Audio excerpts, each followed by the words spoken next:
Pork belly with crackling on the Kamado Joe. Let's go. First things first, we're going to make sure that we put the pork belly in the fridge, give it 48 hours at least. I've had mine in the fridge between 48 and 72 hours, somewhere in there. So I've also stabbed a load of little holes to get this crackling up as we have. I really need to get myself one of them, I don't actually know what they're called, one of them punchers, but I just used a kebab skewer and just done it multiple times. But nonetheless, it's come out really crispy. So after we've had the pork in the fridge for 48 hours at least, we're then going to set up the Kamado Joe. So the way we're going to set up the Kamado today is I'm going to bank the coals up on one side, and then I'm going to have the pork belly with the skin side down on the offside of the heat. So I'm trying to keep it away from the direct heat because I don't want to scorch it too quick.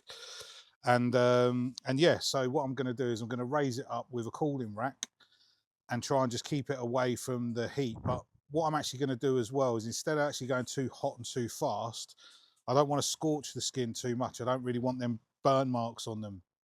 So what we're going to do is I'm actually going to start the heat lower and slower and then bring it up to temperature. So I'm only going to aim for about 170C. I know realistically you want to probably look at over 200, but I'm just trying to keep this skin from scorching too much. So I want the crackling, so I'm trying to keep that golden color there without any real sort of black scorch marks. So now we've got the pork on the Kamado. It's just basically a waiting game, and I'm going to check it every sort of 20 minutes or so. And what I'm looking for is obviously to see where the pork crackling is starting to bubble up.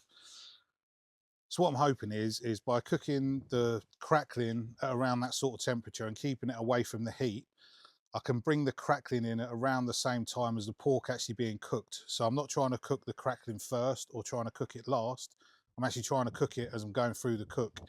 So we'll see how that goes. And yeah, and then obviously at the end, rest it for about 15 minutes and go from there.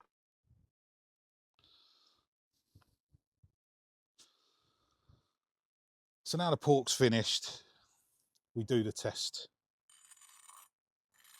the scrape test. Sounds tremendous. So with that, I'm trying to get it all to obviously blister consistently.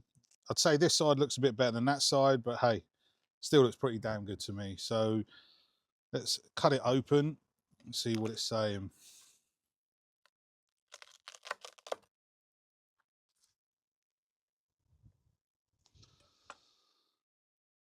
I think you'll agree that looks pretty good.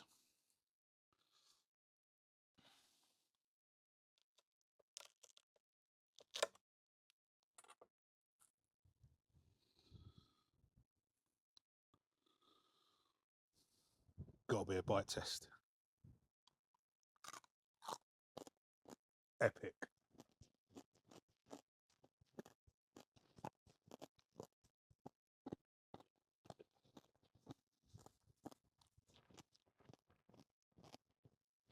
I could just shear that crackling off and just have that, but the pork will be good as well. Let's go.